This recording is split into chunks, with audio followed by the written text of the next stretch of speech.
Employee, quote, the driver was carrying gasoline, we believe about 8,500 gallons of gasoline, depending on where he was on his route. The truck was on its way from our terminal to one of our gas stations. He was making his regular rounds, this according to a spokesman for Hess Corporation in New York.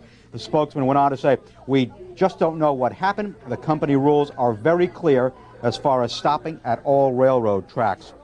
Now, this track is owned by the Florida Department of Transportation. It's maintained by CSX Transportation.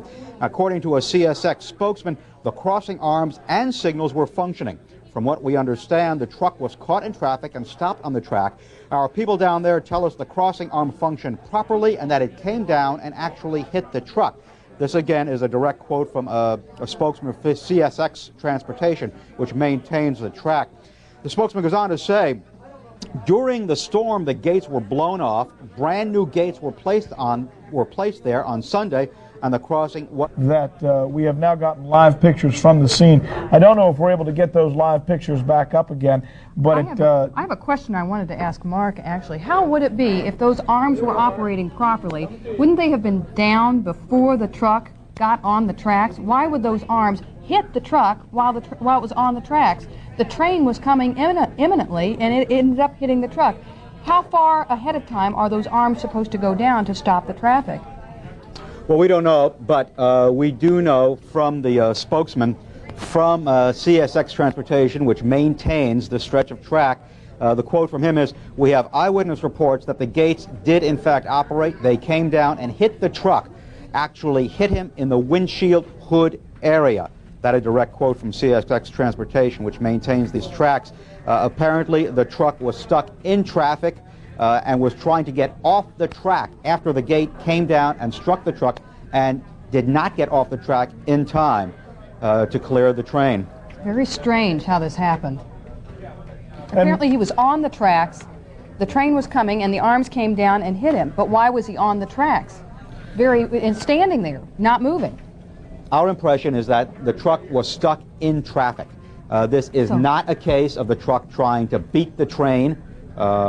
Certainly not. Everything we have heard up until now suggests that it was stuck in traffic. Whether the driver acted improperly or not, an investigation is going to have to tell. The National Transportation Safety Board, of course, will investigate this accident. We expect that NTSB investigators probably are en route already. Maybe he was blocked and couldn't get off in some weird way.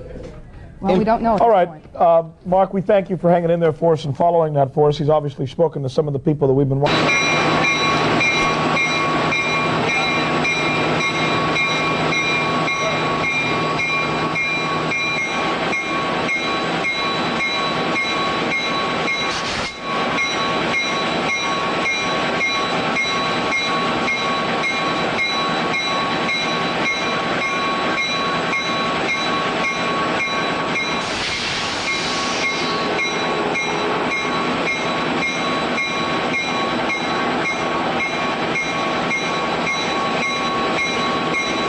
Injured, so a lot of people have gone back.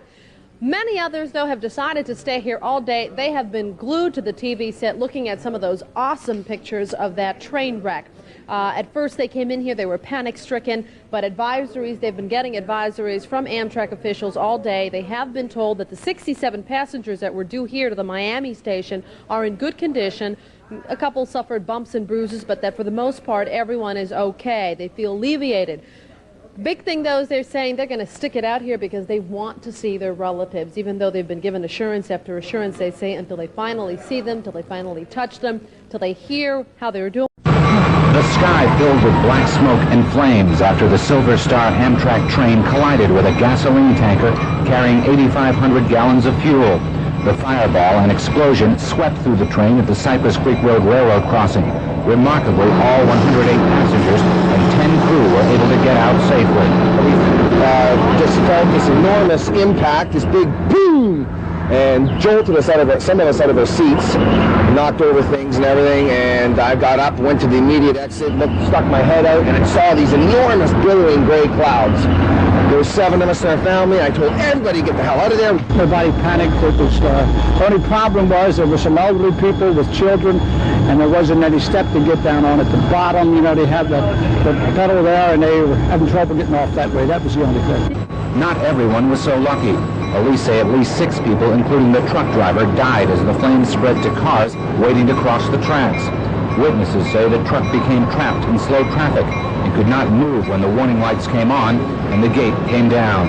He got 3/4 of the way over, and I even said, he's not going to make it, he's not going to make it, and the train was even honking his horn in the very beginning before he crossed over.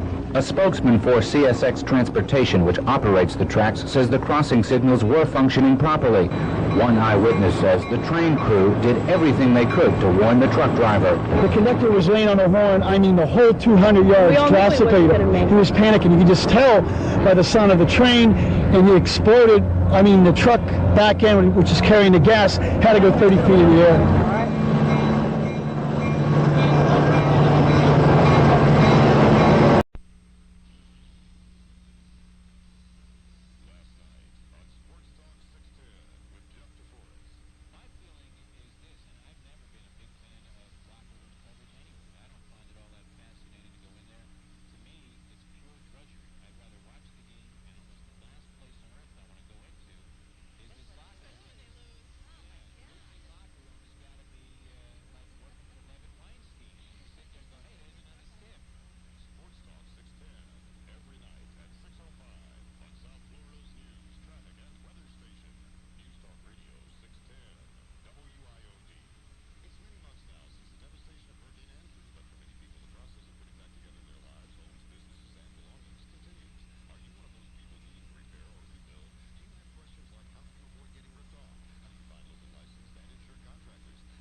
A number of paramedics and rescue teams all, from areas in Pompano, Broward County, BSO, Fort Lauderdale. They're putting some foam down here on the fire at this point. It does appear to be fuel that's leaking out of some kind of a line there.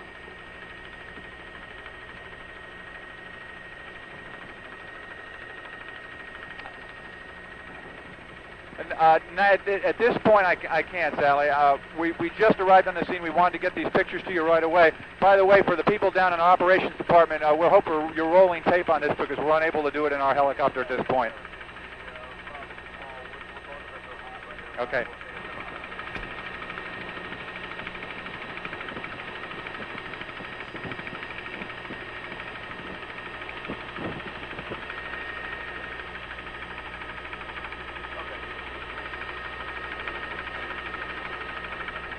Yeah. Okay, sure.